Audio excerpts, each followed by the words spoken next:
is very susceptible to those ganks. All right, with that said, ladies and gentlemen, the first match of the day, it is RSG going up against S11. This is a best of 3. Loser will need to go home. It's gonna be about the burst potential coming out from S11, the way that they should be comboing up their 2 marksmen. But for the side of RSG Singapore, if they play this correctly, if they play team fight, play objectively, it will be an easier game for them, at least in execution. But of course, execution is different, you know. You can already see early on how they've opted to actually play out the lanes here is with a leash, right? The Brody helping out the Granger, and also on top of that, Erwin was actually able to just buy some time in the gold lane by putting the wall down, but it does seem like right now it is RSG who are pushing the pace. With 505 and Bray already in enemy jungle, this is what you need to do up against something like a Granger. Yeah, Lozy really need to use the fact that the Cho could be very annoying against the enemy jungle, but Erwin on the other hand, as that Grok could be annoying as well. The first skill does a lot of damage, so it's up to RSG to make sure that Bray gets to level 4 untouched. Once he unlocks the decimation, start going for this early, turtle objective. We saw in the team head-to-head earlier, right, Wolf? The fact that RSG really prioritized these neutral objectives very quickly. However, S11 though, they are bloodthirsty. I'm gonna be feeling it for RSG Singapore. They need to make Lilia reach level 4 as soon as possible, the first turtle fight, which kind of tells me that S11 might consider getting Erwin to his ultimate fast. So maybe they put him in the mid lane and then put the Eve in the top lane so that they will have 2 ultimates available, the real world manipulation as well as the wild charge. That is their key if they do want to contest the first turtle. Yeah, but Wolf, I feel like right now, if you notice the rotation of S11, Kai is trying to walk towards the turtle. Baby Cakes, on the other hand, being the late game marksman, would love to stay in lane. But now RSG, S11, they're actually gearing up for the fight right here. Look at that, Bray's already on that turtle for now. Jotun finally getting that level 4, has the ultimate, but Bray and Lolzy are controlling it. Lolzy jumping in, that's going to be the final blow to the back line. Is Papadog's going to be able to find that, but the Petrify connects by Diablo onto Jotun, who's still committing onto the turtle. That was reset perfectly by RSG. S11 still going at it. They want to look for it. The steal will not come down for Papadog, as Lolzy is able to use the Way of the Dragon to zone Papadog away. Wolf, do you see that? I thought it was like, what? They're putting so much damage on top of the turtle, but the turtle somehow just doesn't refuses to die. It's like an Estes healing that turtle. Do you see that? Yeah, I did see that. And whoever made that play, I don't know if it's intended, like crazy amount of planning for that one, or maybe it's just happenstance, but either way, it worked in favor of RSG Singapore, who had the better experience. Now, I'm not talking about actual experience, I'm talking about in-game experience, where Lolzy already had his ultimate up, he had the flicker, he didn't manage to land it on a good hero, but then again, they still managed to get their position and settle a territory around the turtle area. Unfortunately for S11, they had to use Jotun in the mid lane, the jungler, so that he'll get to his ultimate. And that meant that Erwin will not have his. They didn't have wild charge in that team fight. Yeah, there's a lot of things that could have went wrong for S11 went wrong. RSG already just somehow did that weird turtle reset. And they've also got their items in. Just now I saw Baby Cakes already slowly waiting towards... Oh, Diablo! 2v1, able to find a trade, but Jotun gets the kill back on top. He doesn't go for the turret gold up in the XP lane, however, which is very, very interesting here. Still respecting the other RSG members. They're not visible on the map, but let's take a look at the emblems now. Yeah. Surprised to see a Weapon Master for the Brody, because typically you want to go for a killing spree. Yeah. But I guess they want to just take over the early game as soon as possible, which kind of, it kind of speeds up your damage output if you're the Brody. And they do want to go for the burst. That's what we're talking about. That's probably why they chose the Weapon Master over anything else. Yeah, correct. I feel like the Granger already has that big burst. That's why you give the killing spree over to the Granger, the Weapon Mastery over to that Brody. The Brody, technically speaking, it's like a, this is not a short-term plan that S11 wants that Brody. Kai needs to go for that mile. He's constantly landing down those auto attacks as the second turtle has spawned.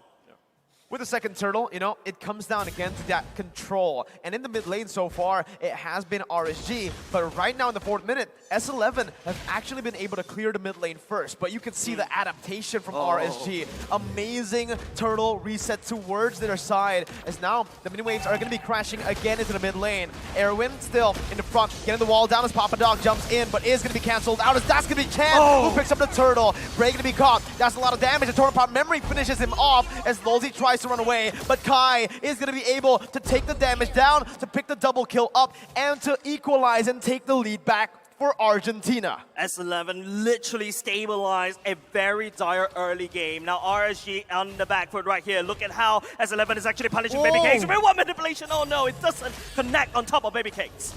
Unfortunately for RSG Singapore, they weren't able to utilize their biggest team fight ultimate, which is the Dragon Force coming out from Diablo. That's why S11 found a big opening, and they can burst the turtle so easily because of their double marksman setup. Well, because of the Brody's damage and the Weapon Master, you saw him critting over 1,000 damage onto the turtle. And of course, Jotun being a Granger can really burst that turtle down so easily. And that's why S11 was able to just establish territory this time. A great recovery from the Argentinian squad. Ice Cream 1 already built for the side of Chan. You notice Jotun has already started to take more resources away from RSG. Bray has already completed Hunter Strike, so that could be a pulse spike. He needs to try to play around that. Unfortunately, S11, Jotun is a Granger. The early game, you know, aggression that S11, they're looking for the kills, they're looking for these small little objectives, and they're looking really good.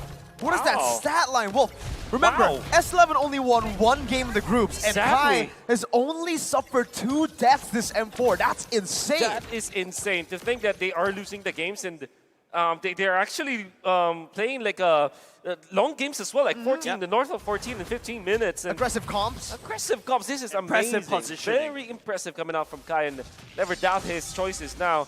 Brody is proving to be a good pick for S11. Yeah, but Chan, I think, you know, going down this real one manipulation super early on, that big ultimate, big teamfight ultimate is going to go on cooldown, especially when the third turtle, the last turtle, that will spawn very quickly. RG, on the other hand, they're desperately trying to shove that way, but Chan using that real one manipulation, cleared it off, leaving Fire 5 with only a bit of HP left. Well, we'll see once again here with the mid lane control. S11 have the priority on the turtle. Lolzy trying to find an opening here as he pops the conceal, but it's going to be cancelled out. Lolzy going to be able to find the flicker, but it's going to be stunned up now. That's the retribution by Bray. Jotun going to be caught. Has a detonata, but it's going to fall towards Diablo, who's able to dive into the back line. Bray with a decimation 2 finds another, and it's a 2-for-1. It's only the roamer falling for RSG, and they've taken a turtle. Good news over the side for RSG. Don't forget, they entered the team fight 4 versus 5. It is Fire 5 that need forced to go back and reset. However, because S11, they don't have the real world manipulation, opting to use it to clear the waves right off the bat. They don't have that big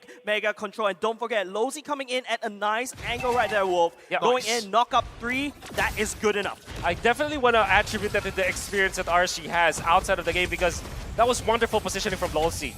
Uh-oh, 505 going to be caught here. Doesn't have the black shoes to get out. A good snipe by Baby Cakes, but Kai, again, going to be able to find that kill. Baby Cakes with one more hit. Kai's going to be punished, overstayed just a bit. And Baby Cakes, when you give it an inch, he takes a mile. That's Kai's 3rd death in this tournament. That's exactly what we want to see from Baby Cakes, right? Beatrix finally popping off. I'm really happy for him.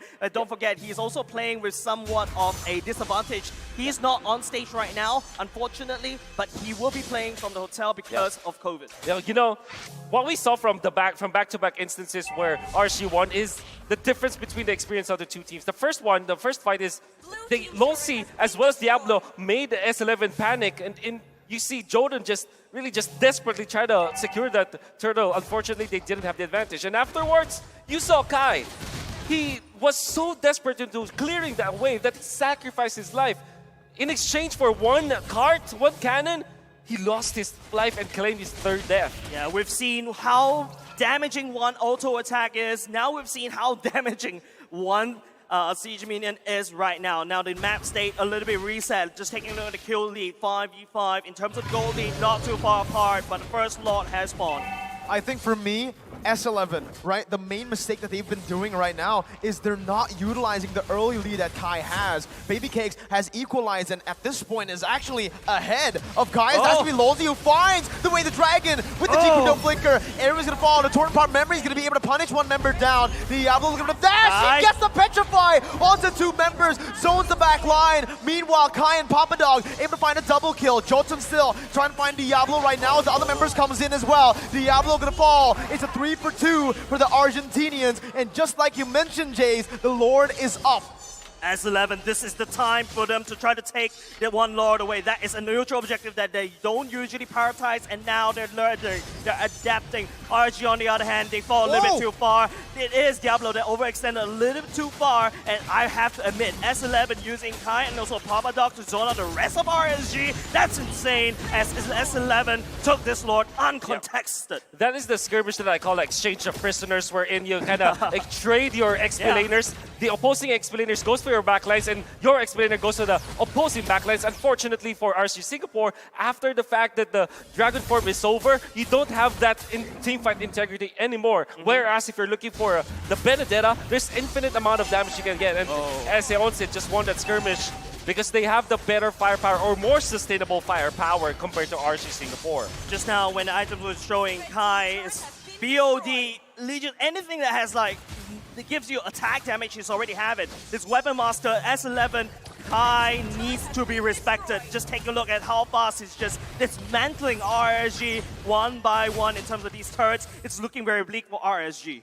It just, as I said, right, I felt like Kai wasn't utilizing the early lead, and just right there, he pops it, has the mid-game power spike, he goes in with the team, and that's what they need to do. Bray is going to be actually taken low here with the real world inflation, and the Death Sonata that's going to be able to find it, and with flickering forward to find a wild charge, as Lolzy falls as well. Diablo has the Petrify, gets Jotun up, but Kai in the back line is going to be able to free hit. Baby Cake's going to lose a lot of HP, but Kai's going to be able to flicker out. Winner nature by Baby Cakes. Papa Dog diving in, again, dealing a lot of damage, but it's not going to be enough to take the rest of the RSG members down. It's a 2-for-2, but the Lord is munching on the turret. Meanwhile, Papa Dog gets the tier 2 down in the mid lane, and RSG are still going to be able to defend for the base turrets. Wonderful defense coming up from RSG Singapore if you think about it. However, S11 just found the opening. I think this is because of Papa Dog's initiation from the backlines. And this is not the first time that Papa Dog has impressed us. Even Mirko casted them outside of M4, and he's already making wonders. I think he learned a lot from that tournament, and now he's flexing it all over RSG Singapore. Yeah, Brute Force breastplate already being built by the side of the Jotun. That's why Diablo is unable to find the target to burst him down quickly before he could do any collateral damage. The fact that, you know, Chan land down the real world manipulation catching 2, that's technically a big stun. Allows Jotun to just land down the Death Sonata. However, the kick, wrong side. Lolzy will be able to shove up our dog away. But wait, Erwin's in the back line. It's a misplay here by both Lolzy and Erwin, but it's Erwin who gets punished down. Jotun looking for a play. That's the real world manipulation. Locking Baby Cakes down as the Death Sonata comes down as well. Baby Cakes flickering out and getting back to safety.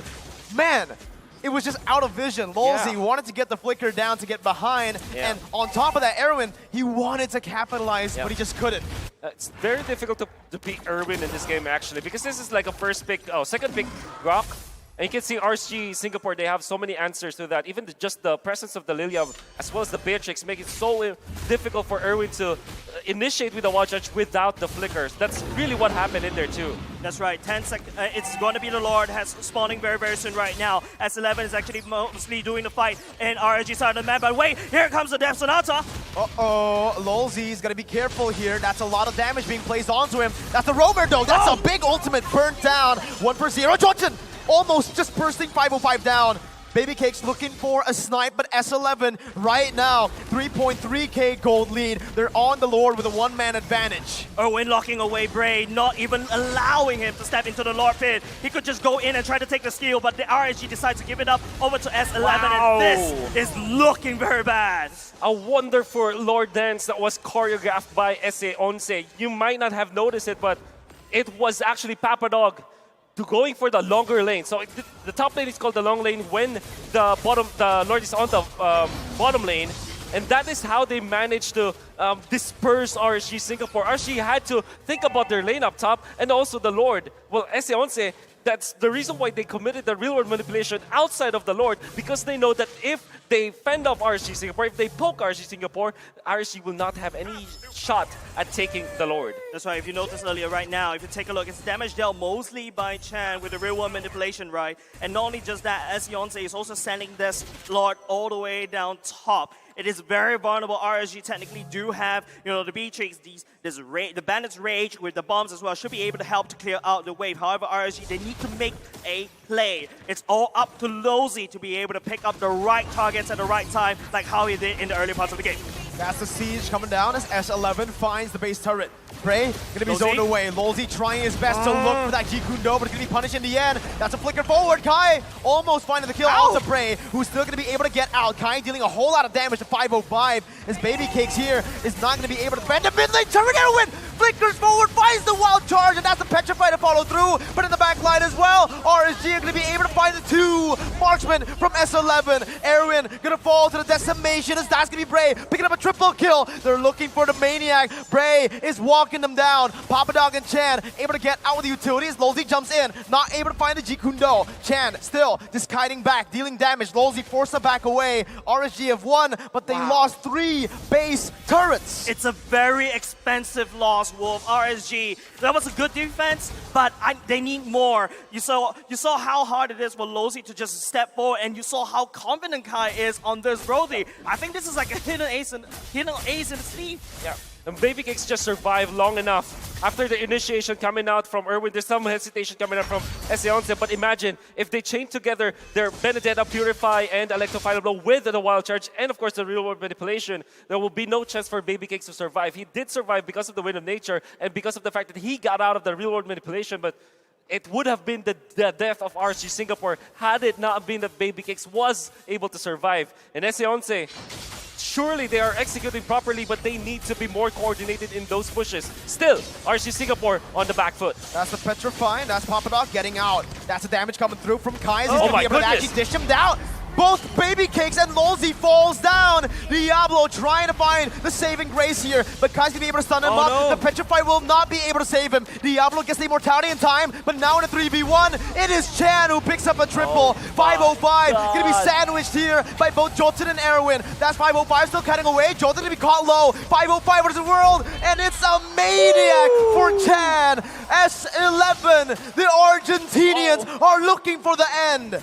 Chan, the real world manipulation is so crazy, and it just does Bray left, and they're gonna have to try to fight this. Torn apart memory by Kai to zone him away. S11 strike first in the lower brackets in a best of 3 up against the Singaporean champions. GG well play over to S11, the Argentinian fans must be cheering. Even though everyone was voting against them, they showed us, oh, we are wrong. What a great maneuver coming out from S11. It all started with Papa Dog just baiting them out, so they formed a circle. It's an outer circle versus inner circle thing, where the outer circle is S11. They invited the inner circle, which was RSG Singapore, inside their own territory, then took them out one by one. The phalanx of